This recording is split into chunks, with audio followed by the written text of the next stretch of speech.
Live from the station that's in your corner, you're watching Fox 4 News at 6. Severe weather slamming Alabama, Georgia, and North Carolina today. A tornado killed at least one person. Another's injured in Alabama. And they're also dealing with flooding. There were downed trees, damage to homes, and roads covered with water. Storms continue across parts of Georgia, Florida, and the Carolinas. Thanks for being with us. Patrick Nolan here along with Jane Monreal and our chief meteorologist Derek Beasley. And we're showing you a little video of what's going on in Southwest Florida here. It's at least a good day for kite surfers on Sanibel. It really is, you know, and that's one of the things ahead of the storms. We've been seeing these wind gusts through the afternoon. We had a 55-mile-an-hour wind gust in Port Charlotte earlier today, and it looks like those winds are going to continue into tonight, as you can see right behind. He's catching some major air, like it really has. 30 feet. You know, Eric Stone's been out there. We're going to be talking to him in just a second. He's been watching them doing a little windsurfing this afternoon. But let's explain what's going on with this system right now and show you where it is. Virus has done this to just go away, and so I think we're seeing that now. So we have an ability to just do some very easy things, just be very vigilant, and I think it'll really make a big difference. The governor comes to Southwest Florida as the number of coronavirus cases here and around the state shoot up high enough to get the attention of the White House. I'll be traveling to Florida on Thursday of next week to get a ground report. The state imposing new restrictions on bars, and Florida's top elected Democrat calls on the governor and his fellow Republicans to require masks in public and drop the politics. That this has become such a partisan issue. Whether or not to wear a mask is divided on partisan lines, and that's insane. A full hour of 4 in Your Corner local coverage on WFTX begins right now.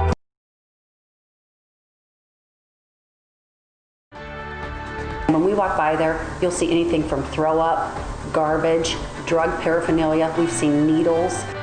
Neighbors on Fort Myers Beach are fed up with the criminal activity surrounding a popular beach resort, and now town leaders are getting involved, the Solution One homeowners suggesting. Local teachers once again making their voices heard and raising concerns over the state school reopening order, what they think should happen instead of going back to class. Plus, it felt like an earthquake followed by a huge blast. A huge explosion rocks Lebanon, killing dozens of people and injuring thousands of others. One man describes what he experienced. Fox 4 News at 6 starts right now. Live from the station that's in your corner, you're watching Fox 4 News at 6. And thanks for joining us for Fox 4 News at 6. I'm Jane Monreal. Neighbors want to put a stop to violence after a man was killed outside the Lani Kai Resort on Fort Myers Beach. The resort says it's already implementing safety changes. Fox 4's Sandra Rodriguez spoke with one woman who has her own ideas of how to make the neighborhood a safer place. There's one common thread I've heard from constituents since the shooting at the Lani Kai, and that is enough is enough. People in Fort Myers Beach are voicing their concerns with the criminal activity happening on the island, specifically around the Lani Kai Resort. It was devastating that it showed in the last year and a half, starting from January 19th, they had 1,345 police calls. Now people like Don Thomas are pushing for more to be done, asking town leaders to take action during Monday's council meeting. What am I asking you to do? One idea is to start a nuisance abatement board. Thomas says the nuisance board would set up rules and guidelines for businesses to follow in Fort Myers Beach, something she hopes will bring change to the area around the Lani Kai Resort. When we walk by there, you'll see anything from throw up, garbage, drug paraphernalia. We've seen needles. But Lani Kai says it has already been implementing positive changes following the deadly shooting that happened outside of the resort last month. Our family immediately sat down with officials and said, look, what can you do for this to no longer happen out here again? Some of those changes include no trespassing on the property after hours and setting up a do not rent list. We do have any hotel guests or otherwise that cause any type of altercation at all, any type of damage to the room or the property, they will actually be put on a do not rent list for the future. While some council members expressed doubts on the efficiency of a nuisance board, others said it's a step in the right direction. If nothing else, it'll put people on notice that behavior that has gone on in the past will no longer be tolerated. Fort Myers Beach Council members will be discussing a nuisance ordinance during their next meeting on Thursday. As for Thomas, she tells me she hopes the resort follows through with those safety implementations. In Fort Myers Beach, Sandra Rodriguez, Fox 4, in your corner. Thanks, Sandra. After making landfall in North Carolina, Isaias continues its path. The tropical storm now rocketing up the northeast. Millions are under tropical storm warnings, including those in Washington, New York City, and Boston. Strong wind gusts and tornadoes are a huge concern. At least 20 were reported between North Carolina and New Jersey this morning. We're joined now by meteorologist Cindy Pressler, talking about some power outages there affecting millions of people as well, Cindy. Yeah, latest I've heard is over 3 million people, and half of them in New Jersey alone. But the good news is Isaias is now transitioning into something that's called extratropical. It's losing those tropical characteristics. It's spreading out a little bit more. This rain is now not necessarily thunderstorms, but more just general rain. But here's the latest track as of 5 p.m. from the National Hurricane Center. Expected to still be a tropical storm as it crosses over the border into Canada, of all places, and continues its track to the north very, very quickly, making its way north-northeast at 40 miles per hour. But back home, we've had some showers and storms this afternoon. These are starting to die off as well. We've had highs today in the lower 90s, so there's a lot of moisture, lots of fuel out there. Storms, the strongest ones are now over DeSoto County, stretching down into Charlotte County. These are slowly drifting their way to the east. There's a lot of lightning with them and heavy downpours. Also, a couple of showers now just crossing the border. So we're going to continue to watch those for the next couple of hours. Then they'll die off completely tonight. This cluster that was over Glades and Hendry and Collier County, this one also beginning to weaken. So there's some good news for you too. Along the coastal areas, we should have dry conditions tonight. Mostly cloudy to partly cloudy skies. It's warm though. Temperatures in the 80s, lots of humidity. It's a sticky evening. Tomorrow, are we going to have more rain, and will the timing be the same? We'll talk about that. Don't go away. All right, will do, Cindy. Thanks. The Florida Department of Health reports coronavirus hospitalizations are down, but deaths are up. The number of people being treated in hospitals statewide continued a nearly 2-week downward trajectory with nearly 7,800 new patients today. That's down from almost 8,000 yesterday.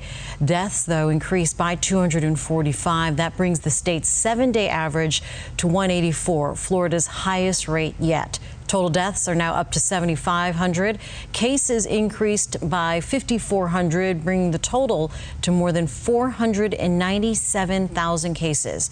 In Southwest Florida, Lee County has almost 15,900 cases and 312 deaths. Collier County, nearly 9,900 cases and 129 deaths. Charlotte County, more than 2,000 cases and 89 deaths. DeSoto County with 1,300 cases and 16 deaths. Hendry, almost 1,700 cases and 37 deaths. Glades with 392 positive cases and 3 deaths. Let's take a look at testing. More than 3.7 million people in the state have been tested. More than 497,000 results came in positive. Nearly 3.3 million negative. That still keeps the overall percent positive above 13%. The Naples Fire Rescue Department is mourning the loss of one of their own. Today, firefighter Anthony Christensen died after battling COVID-19 for more than a month. He was with the department for more than 20 years. Funeral or memorial service arrangements have not been announced yet. This month, Lee County and the State Health Department will be opening more coronavirus walk-up testing sites. This morning, people got tested for free at the Chandler Hall Park in Fort Myers. These sites will open Tuesdays and Thursdays from 9 in the morning until 1, all of them with their dates and locations listed on your screen right now. Each site will have 300 tests available for anyone 18 or older. You do not need an appointment or doctor's note. Tomorrow, a new walk-up site is opening in Naples. You can go to the Sun and Fun Lagoon on Wednesdays and Fridays from 9 in the morning until 3. Again, you do not need a referral or have any symptoms. It is for all ages. Testing at Golden Gate Community Center and Fellowship Church in Immokalee is now closed. Lee County teachers are pushing for a fully virtual start to the school year. Hundreds of teachers lined up their cars with banners and signs on Colonial Center Drive for a peaceful rally. Just over 40% of Lee students plan to physically return to the classroom on August 31st. Lee Educators for Safe Schools was behind today's rally. They believe the emergency order requiring all brick and mortar schools to reopen is not in the best interest of everyone's safety. We're worried about the safety of our students, staff, and community. We are having a peaceful car rally to encourage for school to begin virtually. In addition to advocating for a virtual return to school, the group says it would then want to reassess the COVID-19 numbers come mid-October. Well, the back-to-school sales tax holiday is just days away. It'll run from Friday until Sunday. Here's what qualifies: clothes, shoes, and backpacks costing $60 or less, and school supplies that are $15 or less. And there's no tax for electronics up to $1,000. Soon, businesses and individuals impacted by the pandemic will be able to apply for another round of financial assistance. Today, Lee County Commissioners approved round 2 of the Lee Cares program. Households can now receive up to $3,000. Business owners can get up to $8,000 for each full-time employee they rehire. The maximum scholarship amount for each child that qualifies for child care expenses now doubled to $2,500. The program's also extended through the remainder of the year.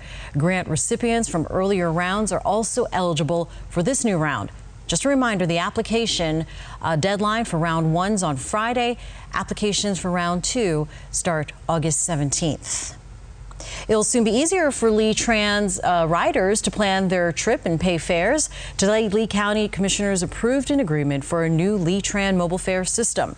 The app is expected to be available for riders in November. Heads up for boaters, the Imperial River boat ramp and parking lot in Bonita Springs will be closed tomorrow for minor pavement repairs and seal coating of the parking lot. It is expected to reopen Thursday. Well, health officials in the Florida Keys say they've confirmed 4 new cases of dengue fever. That brings the total number of cases reported this year in Monroe County to 26. The state health department says there are indications the mosquito-borne infections were acquired locally. The 4 people have received medical treatment and are expected to make full recoveries. Most of the cases have been reported in a 2-mile area of Key Largo. It is the first outbreak of dengue in the Keys in a decade. At least 60 people are dead and more than 3,000 injured after this huge explosion in Beirut, Lebanon. It happened near the city's port, reportedly inside an area where firecrackers were stored. The blast shook several parts of the capital, thick smoke billowing from the city center. There is widespread damage like blown out windows and fallen ceilings. Hospitals are now overwhelmed with victims. CNN correspondent Ben Wiedemann was in the area during the explosion. He describes what it was like.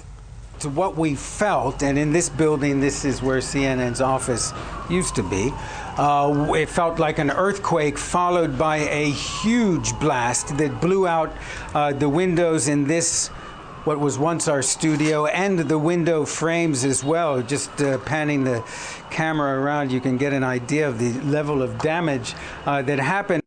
Amazing no one was in there at the time. This comes at a time when Lebanon is experiencing its worst economic and financial crisis in decades, and amid tensions between Israel and the militant Hezbollah group. No word on what exactly caused the explosion. You've got 45 folks at Babcock Ranch waiting for their beer delivery to support you. A local brewery stepping up to help a little boy fight cancer once again. How you can support their efforts. Plus, that feeling of giving something is priceless. A Florida woman hoping to lift spirits for hospice patients and their families.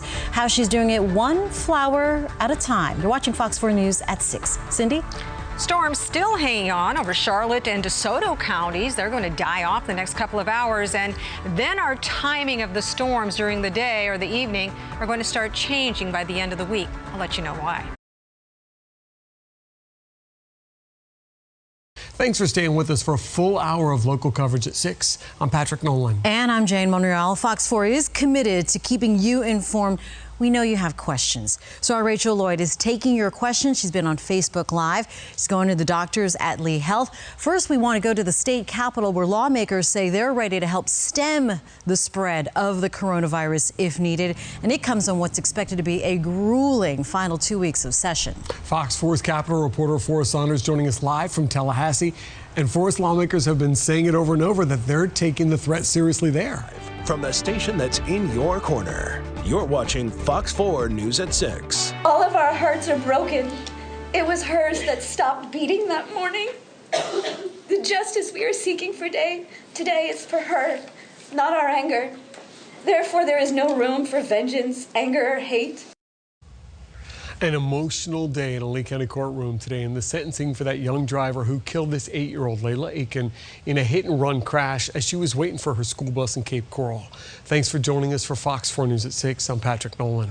4 in Your Corner has team coverage tonight. Sandra Rodriguez live at the Lee County Courthouse where Logan Hetherington, the driver, found out his sentence. But first, my co-anchor Jane Monreal live where little Layla was killed. Jane?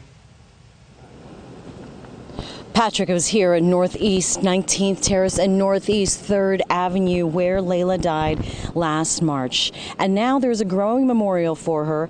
This morning, of course, Logan Hetherington was formally found guilty of killing Layla. A judge sentenced him as a youthful offender to 2 years in prison and 2 years of probation. His license will also be suspended for a year. Before that, the judge questioned why Hetherington should be given a youthful offender sentence. It was actually Layla's parents who wanted a lighter sentence. At one point, Layla's mother said she doesn't see an evil man in Hetherington, rather a scared young man who made a mistake. And it was an emotional day for all sides today, not just Layla's family. Fox 4's Sandra Rodriguez was at the Lee County Justice Center right there in the courtroom when all of this was happening. Sandra, what was the mood like inside there today? Jane, it was just heartbreaking to hear Layla Aiken's family in court today. Family members fought through tears, trying to share stories of the little one that they lost. Layla Aiken's mother going into detail, describing what happened when Logan Hetherington hit and killed her baby girl. One by one, Layla Aiken's family shared their grief, and Logan Hetherington stood and listened to every story. Her brother saw a red truck traveling in the wrong lane slam into his little sister's head. He watched and heard the vehicle's tires crush her body. Prosecutors say Hetherington hit and killed the girl while she waited for her school bus in Cape Coral, and he never stopped. It breaks my heart every day. He has come to me and said, "Grandma, can I go to heaven and play with Layla today and come back tonight and be with my mommy and daddy?" Lori Niemeyer is Layla's grandmother. She spoke today in court on behalf of her grandson. To tell you is that you had broken his heart, and his heart is broken and it hurts. Hetherington's lawyers wanted him to be sentenced as a youthful offender, meaning he wouldn't be sentenced as an adult and there wouldn't be a trial. Layla Aiken's family agreed to this deal, saying Hetherington made an awful mistake, but he's not a killer. And I don't see an evil man when I look at Logan. I see a scared young man who made stupid, selfish choices, as teenagers are known to do. Judge Branning agreed to the plea deal sentence, but did tell Hetherington he's guilty of a grievous crime. Hetherington will serve 2 years in prison, 2 years in community control, and 2 years under probation. Hetherington's lawyers did ask the judge to put him in a boot camp while he serves his sentence. Prosecutors say that decision is up to the Department of Corrections, but prosecutors would not object. Live at the Lee County Justice Center, Sandra Rodriguez, Fox 4, in your corner. Thank you, Sandra. And you heard some of Kathleen, Layla's mom's emotional message in court in Sandra's story. We do think it is important to share Layla's mom's entire unedited message with you. We do want to let you know, though, that she does go into graphic detail about Layla's death.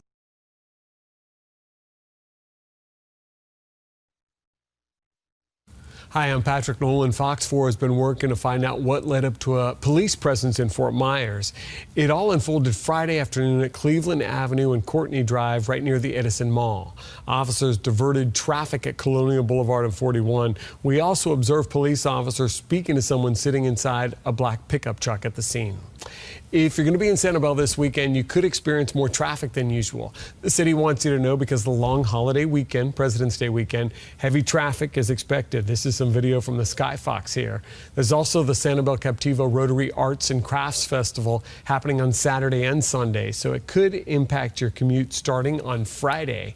And it's going to go all the way through President's Day, which is on Monday. So you'll want to plan ahead, and city officials say, please pack your patience. A new construction project could be coming to Cape Coral Bridge in 2028, with the design phase starting as early as next year. The goal is to help make it safer for pedestrians and bicyclists and help some of the congestion that builds up around the Cape Coral Bridge. This is video from the Sky Fox as well, showing you the bridge. Pedestrians, bike advocates say right now there are no bridges connecting that really have easy and safe access for pedestrians and bicyclists between Fort Myers and Cape Coral. One of the proposed design concepts is to replace both the westbound and eastbound bridge spans with one signature bridge.